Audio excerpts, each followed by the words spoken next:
E, né, os debates vão ser no final, né? Então eu queria ali de imediato chamar o professor Anderson Gomes, professor da Universidade Federal de Pernambuco, físico de formação, mas com uma trajetória recente e muito intensa na área de educação. Então, evidentemente, a educação como vetor importante de inclusão e com um background de ciência para o qual o Anderson trafega, ele certamente dará uma contribuição importante para esse debate. Anderson, você tem 25 minutos, viu, Anderson? 25 minutos rigorosamente cronometrados.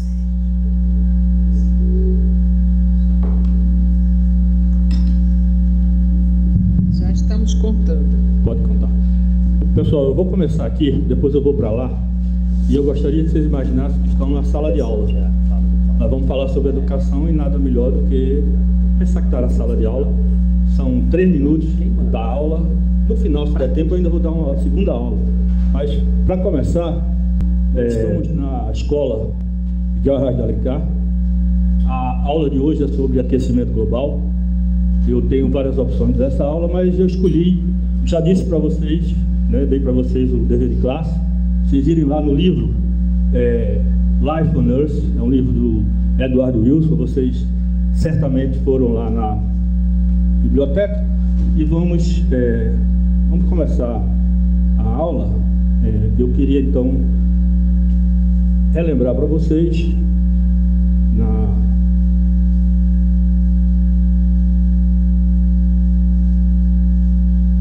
biblioteca que vocês foram, vocês pegaram um livro. Eu pedi para dar uma lida no capítulo, na seção 4, e nessa seção nós vamos começar falando sobre aquecimento global.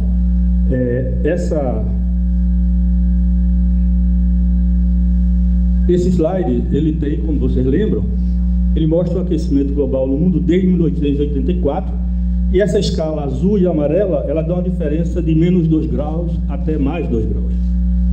Pensa que 2 graus é pouca coisa? Quem pode me dar um exemplo de uma coisa que varia de 2 graus e dá problema? Muito bem, vi que vocês leram o material. O que é que aconteceu no mundo desde 1884, que é aqui, ó, à medida que, vamos avançar rapidamente aqui 100 anos, chegamos em 1984, e veja o que é que vai acontecendo com a temperatura. Chegamos aqui alguns anos depois de que eu nasci, poucos anos. Veja o que é que aconteceu. E agora vamos ver o que é que aconteceu nos últimos 20 anos. Vocês lembram, vocês já leram? E nos últimos 20, quase 30 anos, já estamos em 2013, olha o que aconteceu. Onde é que nós estamos em Pernambuco? O Pernambuco apareceu ali, ó, já ficou mais vermelhinho. E agora, bom, eu vou parar aqui que eu tenho que dar uma palestra, porque agora a gente faz as causas, as razões, os oceanos e por aí vai. Essa aula que a gente gostaria de ter, né? Bom, educação para a ciência, eu gostaria que a gente se lembrasse, né, ficasse em mente que nós estamos no século XXI e que o ambiente das escolas, ele é do século XX, bem como a formação da maioria dos professores. A gente tem que estar com isso em mente. E tem também que estar em mente que nós estamos saindo de uma economia baseada no conhecimento. Estamos entrando numa economia que é baseada no aprendizado. Nesse caso, a gente está ensinando e depois está educando. Tem um filmezinho bem legal, não vai dar tempo de passar, está aí no YouTube, mas ele diz o seguinte: ensinar é mostrar ou explicar como fazer alguma coisa, encorajar alguém a aceitar um fato ou um princípio, dar informação sobre ou instruir em alguma coisa, também fazer com que alguém aprenda ou entenda alguma coisa. Hoje, na sala de aula, o que a maioria de nós faz é informar, instruir. E a gente cobra do estudante lá fora, manda ele fazer o dever de casa. Devia ser o contrário, ele devia vir informar e discutir com a gente. Então, o que é educar? Educar é iluminar, é esclarecer, é inspirar, é empoderar, o educador, ele é um mentor, ele é um supervisor, ele é um guia, muito mais do que o que nós fazemos hoje. O que é necessário, então, na educação de hoje, na educação de classe mundial que a gente quer? Nós temos essa educação hoje entrando no que muitos estão chamando de educação 3.0. Ela é uma educação que ela é habilitada por tecnologia. Ela não é a tecnologia, ela é habilitada por. Eu gosto sempre de dar um exemplo. Habilitada por tecnologia é usar a tecnologia de maneira invisível. Se eu começar a falar aqui no microfone, vocês vão perceber que eu estou usando tecnologia. Mas antes, ninguém estava nem se preocupando se eu estava usando tecnologia ou não. Ela precisa de habilidades do século XXI, e não só isso. E ela precisa de pedagogia do século XXI. Nós estudamos, e os nossos pais, o que a gente chama de educação 2.0, e os nossos avós e bisavós, na época da educação tradicional do professor catedrático, que vinha de paletó e gravata, etc. Nós passamos disso, de professor indo dar aula de bermuda, também nem tanto.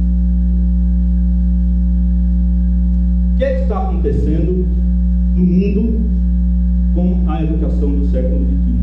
Vamos rapidamente ver um breve vídeo aqui.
Educação para a ciência.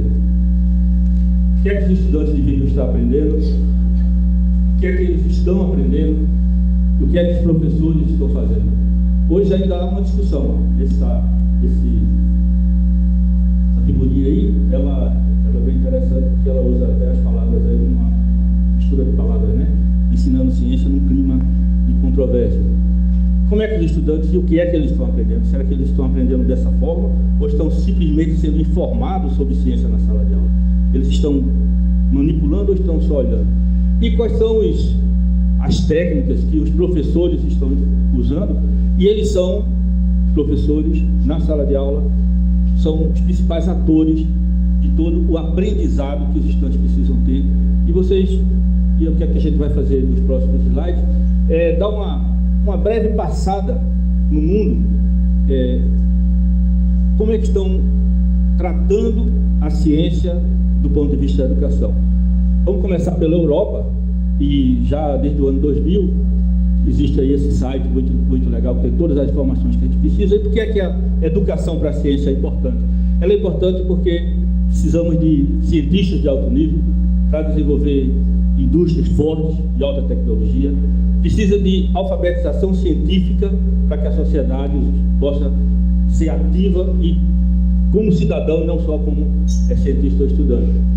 Em 2000, o Conselho Europeu ele encaminhou vários indicadores, e um deles, para tornar a Europa uma economia mais competitiva, ficou claro que uma das competências chaves é exatamente a educação, o treinamento, e a ciência é uma dessas competências. O que é que influencia, entre várias outras coisas, o ensino da ciência? A educação do professor, o preparo do professor, o currículo que os estudantes vão ter e a avaliação. São 3 pontos que são essenciais. Se eu pegar o exemplo da Inglaterra, como é que é? Só para a gente lembrar que é bem diferente do nosso sistema aqui, nós temos os alunos de 6 e 7 anos, logo depois do jardim da infância, né? Eles vão para o primeiro e segundo ano, que eles chamam de Key Stage 1, que é a escola primária. Depois, o Key Stage 2, que vai de 3 a 6 anos, a escola primária, já misturando com eles chamam de Middle School, e depois vem de 7 a 11, 12 a 16 anos e até os 18, com a escola secundária High School, e aqui uma espécie de pré-universitário. Como é que eles tratam a ciência aí? Eles tratam da seguinte maneira: tem um currículo nacional, são 12 assuntos, e tem os assuntos chaves, os assuntos principais: inglês, a língua mãe, matemática e ciências, e são compulsórios para todos os estudantes de 5 a 16 anos. Então, desde os 5 anos de idade, os meninos estão falando de ciência, estão vindo e estão trabalhando com ciência. E eu também coloquei uma setinha aqui em línguas estrangeiras modernas. Como é que era nos Estados Unidos? Mesma coisa. Desde o kindergarten, como eles chamam lá, até high school. O 5th grade, que é 10, 11 anos. O middle school, um pouquinho acima disso. E high school, que é o nosso ensino médio. Sabe o que é que tem lá? Uma coisa bem legal, que não está no nosso currículo. Eles têm uma disciplina que vai ao longo de todo o ensino primário e secundário, chamada Earth and Space Science. Tá? E se não bastasse, há alguns dias atrás, já começou uma nova mudança, né? Isso saiu no New York Times, no dia 9 de abril, onde está havendo uma mudança para incluir, pela primeira vez, inclusive no ensino primário, estudos de mudanças climáticas. A preocupação com tudo que está acontecendo no mundo, mas para cuidar dos meninos lá desde o primário. Vamos agora, eu dei uma olhada também na Ásia, em particular Singapura. Eu sei que, como nós aprendemos ontem, essas comparações onde a demografia é diferente, elas têm que ser feitas com cuidado. Mas para nós aqui serve. Primeiro, a visão do Ministério da Educação. Escolas que pensam em um país que aprende. E a escola primária são 6 anos, depois a escola secundária, e eles têm alguns níveis pré-universitários, né, que os estudantes passam por eles. E aqui tem algumas novidades, algumas coisas boas. Eles têm um currículo para a escola primária e ciência é ensinada desde o P3. O P3 é lá, 2º, 3º ano, lá do primário. Tá? E eles têm uma coisa que é um exame quando sai da escola primária. Quem é da época de Aleixo aqui, certamente fez admissão ao ginásio. Lembram disso? Acabava o primário, fazia admissão ao ginásio. É um negócio meio parecido, né, Alexandre? Mais difícil que o vestibular de hoje. Oh, com certeza. Mas o que eu achei interessante aqui é que, quando você vai no detalhe, e eu quero agradecer o convite que eu tive para vir para cá, porque falta o quê? Cartão amarelo? 10 já? 10 minutos? Então vai dar tempo de mostrar outro filme. Quando você entra, eu estava dizendo que eu tive que, obviamente, estudar todos esses currículos, olhar e tal.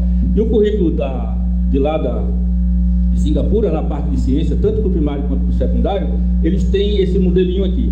O estudante como a pessoa que fica lá questionando, como questionador. E o professor é o líder desse questionamento. Ele não está ali para responder, ele está ali para liderar o questionamento. E ele tem a ciência no dia a dia, a ciência na sociedade e a ciência no meio ambiente. Então veja que é um olhar bem diferenciado.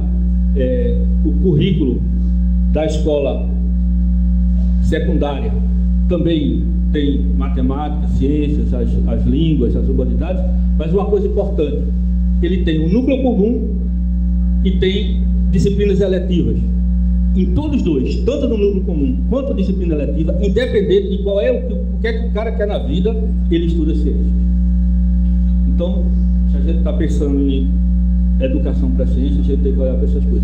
Mas o que eu achei mais interessante lá em Singapura foi o fato de que eles têm uma coisa que é os DOE, a saída, o que é que ele espera de output dos estudantes. E não tem aqui dizendo assim, o cara tem que saber a equação do segundo grau, o cara tem que saber a equação do Schrödinger, o cara tem que saber a reação química, não. O que tem aqui é o seguinte, no fim do curso primário, ele tem que saber distinguir o que é certo do que é errado, ele tem que aprender a compartilhar, colocar as outras pessoas em primeiro lugar, a construir amizades e por aí vai. No fim do curso da educação secundária, ele tem que ter integridade moral, ter cuidado com os outros, ele tem que estar capaz de ser capaz de trabalhar em equipe, ele tem que ser inovador e por aí vai. São as habilidades que a gente fala do século XXI. Antes de entrar na universidade, no fim do pré-universitário, ele devia ter resiliência, ele deve ter um sentimento de responsabilidade social, entender o que é que motiva outras pessoas, ele tem que ter esse espírito empreendedor e por aí vai. Em todos eles, no final, é assim, ó, amar Singapura, conhecer e acreditar em Singapura e entender o que é que precisa ser feito para liderar Singapura, para que Singapura lidere. Então veja como é que é olhada a educação nesses lugares. Como é que é no Brasil? No Brasil, nós temos também os parâmetros fundamentais nacionais, tanto para o ensino fundamental quanto para o ensino médio. No caso de ciências em particular, nós temos coisas muito bem escritas. Ensino de ciências naturais no ensino fundamental deve ser organizado de forma que, quando o estudante termina, tenha a capacidade de compreender a natureza como um todo dinâmico, identificar relações entre conhecimento científico, produção de tecnologia e condições de vida, formular questões, saber utilizar conceitos científicos básicos associados à energia, matéria, transformação, espaço, tempo, por aí vai. A questão é, a gente sabe, isso está acontecendo. A pergunta fica aí para o debate. Nós temos, por exemplo, nos parâmetros curriculares do ensino médio, em biologia, o professor deve possibilitar ao aluno desenvolver as habilidades necessárias para a compreensão do papel do homem na natureza. Os conteúdos de biologia devem propiciar condições para que o educando compreenda a vida como manifestação de sistemas organizados e integrados. E aí ele dá, como sugestão, temas estruturadores em biologia. Aqui tem, por exemplo, origem e evolução da vida. Tem também de física, tem de química. Então, no caso da física, também fala em universo, terra e vida. E dá, inclusive, uma proposta de como, em que série ensina isso. Muito pouco falo que tem de vida aqui, que tem de vida em biologia, se você olhar lá os dois currículos. Quais são os grandes desafios que a gente tem no Brasil? Nós temos, hoje, 40% a 60% dos professores de ciências não são graduados em ciências. Esse é o primeiro grande desafio. Em geral, as escolas públicas não são de tempo integral. O estudante vai de 7h30 a meio-dia, e depois de tarde, e depois de noite, e o professor fica correndo de um canto para o outro. Em geral, a infraestrutura das escolas não são apropriadas. Não tem laboratório, não tem infraestrutura tecnológica, muito pouca coisa. Ensinar não está no topo das carreiras mais desejadas. Os melhores estudantes não escolhem a carreira de professor. Um número para vocês, em geral no Brasil, nas escolas, nas universidades federais, as carreiras melhores, direito, informática, etc., você entra com nota 8,5 numa escala de 0 a 10. Para a licenciatura, com 3 já está dentro. Isso é geral, isso é em Pernambuco, é em São Paulo, aí no Rio Grande do Sul. E, naturalmente, os professores não são adequadamente remunerados. Eu queria agora dar alguns exemplos da educação pública em Pernambuco, onde eu passei 2 anos atuando. Em 2012, nós tínhamos aqui 1.100 escolas, 900 mil estudantes, 26 mil professores em sala de aula. Dessas 1.100 escolas, 260 escolas têm ensino em tempo integral ou semi-integral. O estudante passa o dia todo na escola, ou todo dia durante a semana, ou 3 vezes por semana, dependendo do município. Isso em todos os municípios, todos os 174 municípios. Nessas escolas em particular, e está expandindo para as outras, a infraestrutura está sendo melhorada cada dia mais, e os professores têm um salário maior. Eles chegam a ter 2,5 vezes ou 3 vezes o valor do salário para ficar em tempo integral numa única escola. Na maioria dessas escolas, dessas 260 e expandindo para as outras, as escolas têm laboratórios, têm internet, inclusive com rede sem fio, data show, a biblioteca também está com tecnologia, os professores têm seus computadores e os alunos também agora têm seus computadores. Desde 2008, os professores, todos eles têm seu laptop. As escolas 400, todas elas, 900 e poucas têm internet, 400 têm rede sem fio toda a escola. Toda sala de aula, a partir do ano passado, tem um equipamento desse, que é um data show com computador. Não é por escola não, viu? Eu vou repetir, são toda sala de aula, são 12 mil salas de aula. Toda biblioteca tem um equipamento desse e cerca de 200 escolas têm um laboratório de informática ambulante. Ainda, e aqui ajuda muito a educação para a ciência, todo estudante do 2º e 3º ano ganhou um laptop. E todo ano